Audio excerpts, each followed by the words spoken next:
आप सभी लोगों का एक बार फिर से स्वागत है हमारे चैनल पर। आज के इस वीडियो में हम लोग सामान्य ज्ञान प्रैक्टिस सेट 14 है वो डिस्कस करने वाले हैं जूनियर हाई स्कूल एग्ज़ाम के लिए, जो आपका 17 अक्टूबर को होने वाला है।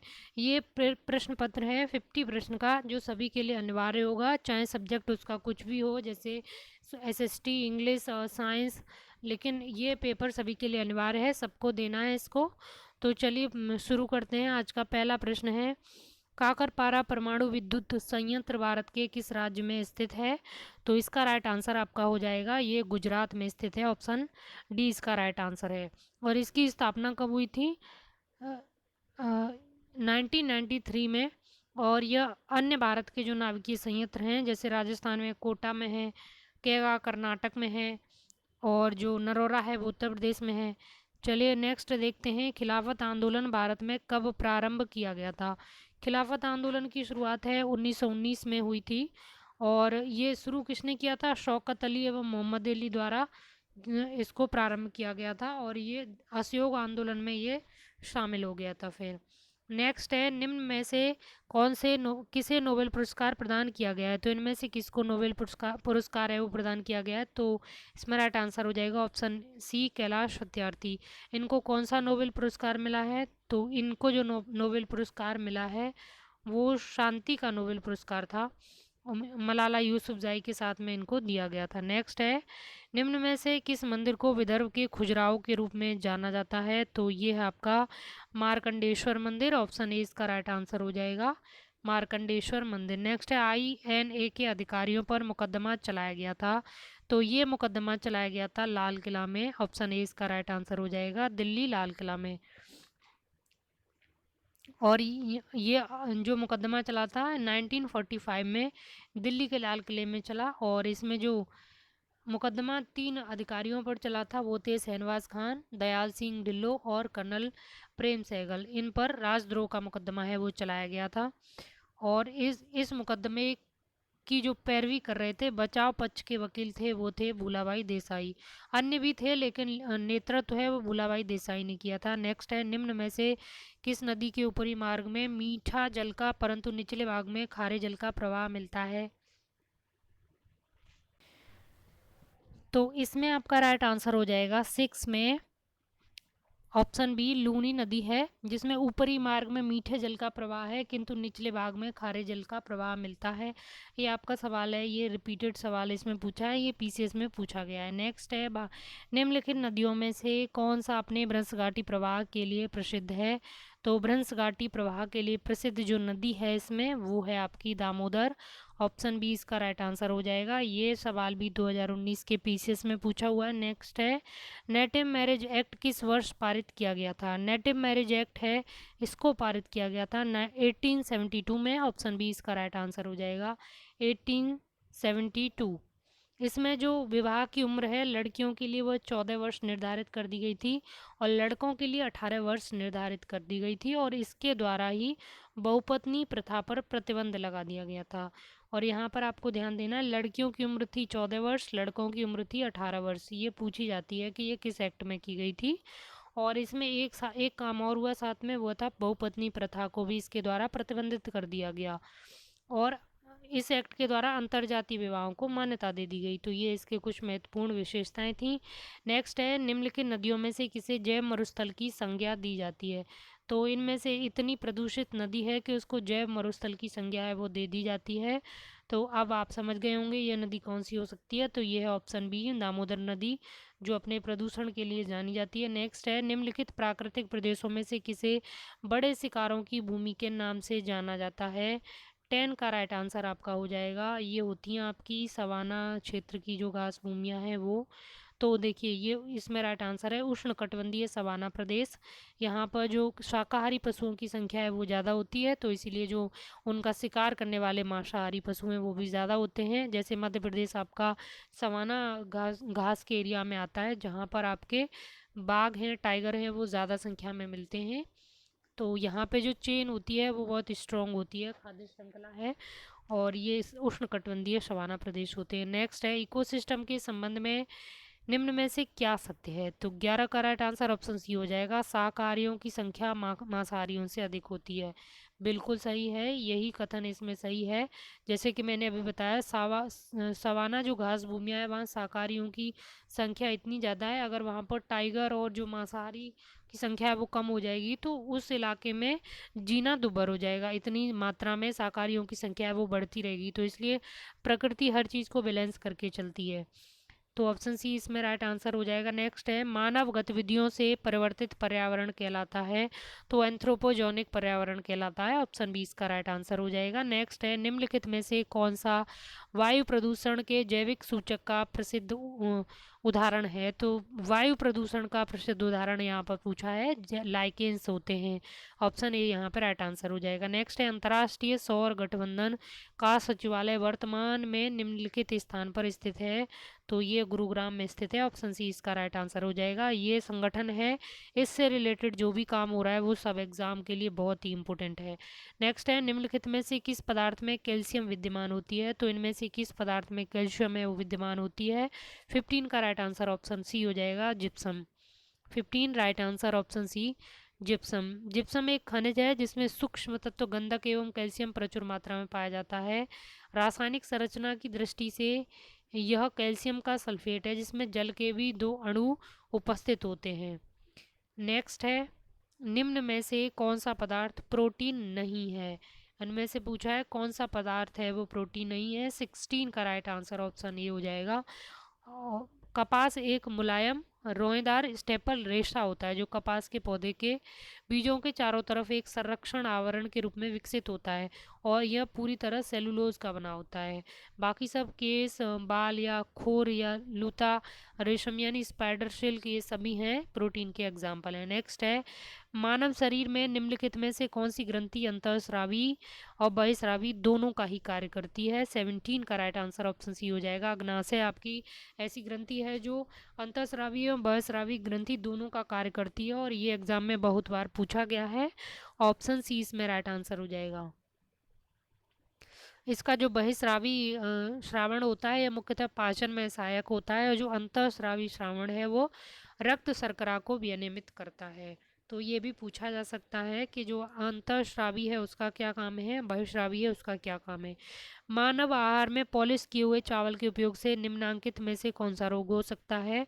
तो पॉलिश हुए किए हुए चावल से हो सकता है vitamin, sorry option A, very very, क्योंकि इसमें विटामिन ए की कमी है वो हो जाती है। नेक्स्ट है, निम्नलिखित में से कौन सा युग्म सही सुमेलित नहीं है? विटामिन बी धान के चोकर या राइस ब्रेन में, विटामिन B2 कॉड यकृत तेल, विटामिन ई गेहूं अंकुरित तेल, विटामिन के अल्फा अल्फा। तो ये यहाँ पे पूछा है एक तरफ विटामिन और एक तरफ स्रोत, तो इनमें से कौन सी सही सुमेलित नहीं है? तो 19 का राइट आंसर ऑप्शन बी हो जाएगा। B2 है, कॉड यकृत तेल में ये नहीं मिलती है। इसमें ओमेगा 3 फैटी एसिड के अतिरिक्त विटामिन ए और विटामिन डी उपस्थित होते हैं, इसीलिए ऑप्शन बी इसका राइट आंसर हो जाएगा। नेक्स्ट है, माँ का दुग्ध नवजात को लगभग संपूर्ण आहार प्रदान करता है परंतु इसमें निम्नलिखित में किसका अभाव होता है? ये तो पीसी सॉरी आर ओ का जो एग्ज़ाम हुआ है 2016 का उसमें इस सवाल को पूछा गया है। 20 का राइट आंसर हो जाएगा ऑप्शन ए, आयरन आयरन नहीं होता है उसमें। नेक्स्ट है, किसने कहा भारत एक अर्धसंघात्मक राज्य है? तो अर्धसंघात्मक राज्य भारत को बोला है केसी बियर ने। ऑप्शन डी इसका राइट आंसर हो जाएगा। नेक्स्ट है, भारत में राष्ट्रीय पंचायती राज दिवस मनाया जाता है, तो राइट आंसर 22 का हो जाएगा ऑप्शन डी, 24 अप्रैल को। नेक्स्ट है, 42वें संविधान संशोधन द्वारा किस अनुच्छेद के माध्यम से श्रमिकों के प्रबंधन में भागीदारी सुनिश्चित है वो की गई है? 23 का राइट आंसर ऑप्शन डी हो जाएगा, 43A, ये राज्य DPSP 43A। नेक्स्ट है आपका, संविधान की प्रस्तावना का विधिक स्वरूप क्या है? यह लागू किया जा सकता है या लागू नहीं किया जा सकता, विशेष परिस्थितियों में लागू किया जा सकता है, उपरोक्त में से कोई नहीं। तो देखिए यहाँ पर जो आपका राइट आंसर हो जाएगा 24 का ऑप्शन बी हो जाएगा, और क्योंकि इसको लागू नहीं किया जा सकता है यानी कानूनी रूप से इसको बाध्यकारी बनाकर लागू नहीं किया जा सकता है। नेक्स्ट है आपका, भारत में नियोजित विकास का विरोध किसके द्वारा किया गया था? तो नियोजित विकास का विरोध किया था महात्मा गांधी ने। महात्मा गांधी का यहाँ पे विचार था, जो हैवी इंडस्ट्री पे जोर दिया गया था प्लानिंग कमीशन में, उसकी जगह पे गांधी जी चाहते थे कि जो स्मॉल इंडस्ट्री हैं, ग्रामीण जो कुटीर उद्योग हैं, उनके विकास पर जोर दिया जाए पहले। तो इसीलिए इन्होंने प्लानिंग जो योजनाकृत विकास था उसका विरोध किया था। ऑप्शन ए इसका राइट आंसर है। नेक्स्ट है, भारतीय संविधान की छठी अनुसूची के प्रावधान निम्न में से किस राज्य में लागू होते हैं? तो इनमें से किस में होते हैं? 26 का राइट आंसर हो जाएगा ऑप्शन ए, त्रिपुरा। बाकी सिक्किम, नागालैंड में ये प्रावधान है वो छठी अनुसूची के, वो लागू नहीं होते हैं। नेक्स्ट है, निम्नलिखित युग्मों में कौन सही सुमेलित नहीं है? ध्रुवदास, भगत नामावली, नावादास, भक्तमाल, रसखान, रसिकप्रिया, उस्मान, चित्रावली। 27 में आपका राइट आंसर ऑप्शन सी हो जाएगा, रसखान, रसिकप्रिया। ये है आपकी सही सुमेलित नहीं है। बाकी ध्रुवदास वो भगत नामावली लिखी उन्होंने, नावादास ने भक्तमाल लिखी, और जो उस्मान ने चित्रावली लिखी। रसिक प्रिया है वो रस खान की न होकर केशवदास की रचना है, प्रसिद्ध रचना है केशवदास की। और केशवदास की जो अन्य प्रमुख रचनाएं हैं वो है रामचंद्रिका एवं कविप्रिया। तो यहाँ पे याद रखना है, ये भी पूछा हुआ सवाल है। नेक्स्ट देखते हैं, सुरक्षा के लिए मराठों के राजस्व के दावों को किस नाम से जाना जाता है? 28 का राइट आंसर है ऑप्शन बी, चौथ। चौथ के रूप में ये टैक्स राजस्व है वो वसूल करते थे कि हम इस क्षेत्र की सुरक्षा, ये हमने कब्जे में लिया है और हम इस क्षेत्र की सुरक्षा करते हैं। तो उस नाम पर जो टैक्स मराठे लेते थे उसको चौथ बोलते हैं। और सरदेश मुखी का क्या था कि हम इस इलाके के हेड हैं, यानी सरदेश हो गए तो हमें इस इलाके का टैक्स चाहिए, तो वो सरदेश मुखी था। 29 आपको राइट यहाँ पे बताना है, निम्नलिखित नेताओं में से किसने क्रांतिकारी संगठन अभिनव भारत समाज की स्थापना है वो की थी? 29 में आपका राइट आंसर हो जाएगा option B, V D Savarkar, यानी विनायक दामोदर सावरकर। 30 आपको बताना है, सूर्य के प्रकाश से परावैंगनी विकिरण अभिक्रिया निम्न में से क्या पैदा करती है? तो 30 का राइट आंसर ऑप्शन सी हो जाएगा, ओजोन। नेक्स्ट है, पृथ्व्या प्रथम वीर उपाधि है, पृथ्व्या प्रथम वीर जो उपाधि है, 31 का राइट आंसर हो जाएगा समुद्रगुप्त की। ऑप्शन ए इसका राइट आंसर है। ये भी पीसीएस 2017 में पूछा हुआ सवाल है, जो कि इतिहास की किसी भी सामान्य बुक में, सामान्य क्या, कुछ फेमस बुक भी हैं, इलाहाबाद यूनिवर्सिटी, दिल्ली यूनिवर्सिटी, उनमें भी ये सवाल है वो नहीं दिया है। और ये बहुत ही चर्चा का विषय रहा था, उस वर्ष ये एग्जाम में पूछा गया था। नेक्स्ट है 32, विक्रमशिला विहार का संस्थापक कौन था? विक्रमशिला विहार का संस्थापक है तो वो है 32 का राइट आंसर यहाँ पे हो जाएगा option B, option C sorry, Dharmapal. Dharmapal Pala वंश का शासक था और इसने विक्रमशिला विहार की स्थापना है वो की थी। नेक्स्ट है, लॉर्ड डलहौजी की विलय नीति का प्रथम शिकार निम्न में से कौन हुआ? तो डॉक्ट्रिन ऑफ लैप्स का प्रथम शिकार जो हुआ, 33 का राइट आंसर हो जाएगा, सतारा। सतारा के बाद संबलपुर, फिर उदयपुर, झांसी, बगाट, फिर इस तरह से क्रम है। नेक्स्ट है, निम्नलिखित में से किसके विरोध में रविन्द्रनाथ टैगोर ने अपनी नाइटहुड की उपाधि है उसका परित्याग कर दिया था? ऑप्शन बी इसका राइट आंसर है, जलियांवाला बाग नरसंहार। इन्होंने नाइटहुड की उपाधि त्याग दी थी और शंकर नारायण ने वायसराय की कार्यकारिणी से इस्तीफा दे दिया था। और ये दोनों ही विभिन्न एग्जामों में पूछे जाते हैं, इंपॉर्टेंट फैक्ट है ये। नेक्स्ट है, निम्नलिखित में से कौन अब भारत में तेल की कीमतों का निर्धारण करता है? तो अब निर्धारण करती हैं तेल कंपनियां, अब मार्केट के हाथ में है। ऑप्शन डी इसका राइट आंसर हो जाएगा। नेक्स्ट है, 1944 में गांधीवादी योजना को प्रतिपादित किया था, तो ये प्रतिपादित किया गया था श्रीमन नारायण अग्रवाल के द्वारा। ऑप्शन डी इसका राइट आंसर हो जाएगा। नेक्स्ट है, भारत की जनगणना 2011 के अनुसार 2001 से 11 की अवधि में देश की जनसंख्या वृद्धि का परसेंटेज क्या था? 37, ऑप्शन बी राइट आंसर है, 17.70%। नेक्स्ट है, हाल ही में वीडियो कॉन्फ्रेंस के माध्यम से भारतीय अंतर्राष्ट्रीय विज्ञापन फिल्म महोत्सव 2020 का कब आयोजित हुआ था? 38 का राइट आंसर है ऑप्शन ए, 22 से 25 दिसंबर 2020 को।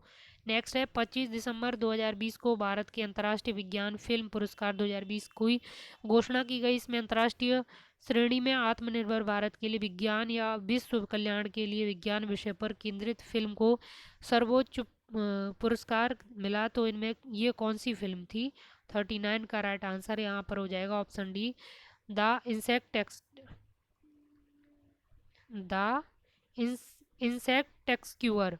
ऑप्शन डी इसका राइट आंसर है, द इंसेक्ट एक्सक्यूअर। नेक्स्ट देखते हैं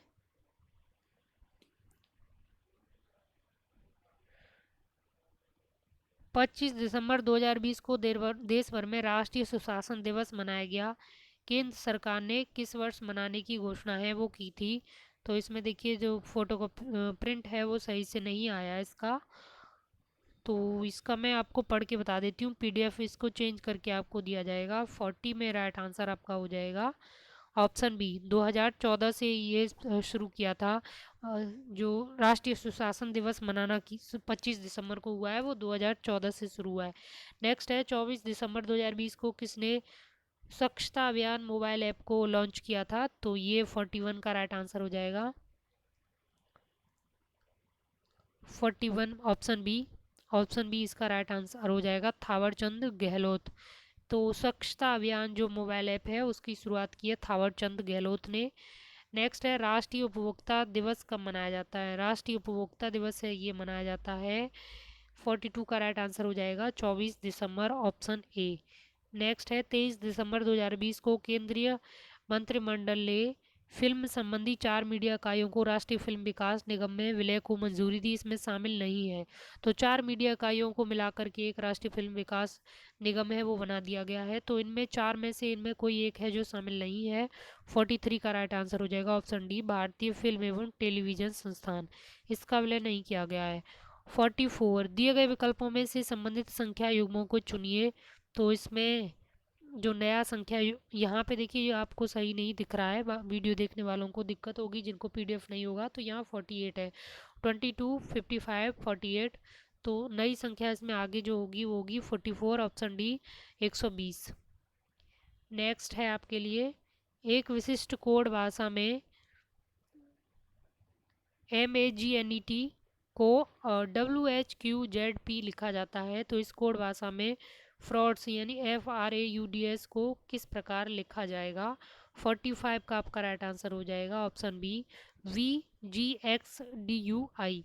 तो यहाँ पे ऑप्शन बी इसका राइट आंसर है। 46 आपका देखते हैं, 46 में आपका राइट आंसर कौन सा है। तो SU यहाँ पे राइट आंसर है। इसमें अक्षर युग्म है उसको याद करना है जो विषम है। 46 बाकी सब में +2 हो रहे हैं।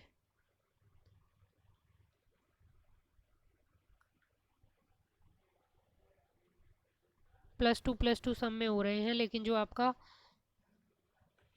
PN है इसमें आपके -2 हो रहे हैं। इसमें राइट आंसर आपका ऑप्शन बी होगा, न कि डी। ऑप्शन बी यहाँ पे राइट आंसर हो जाएगा। नेक्स्ट है यदि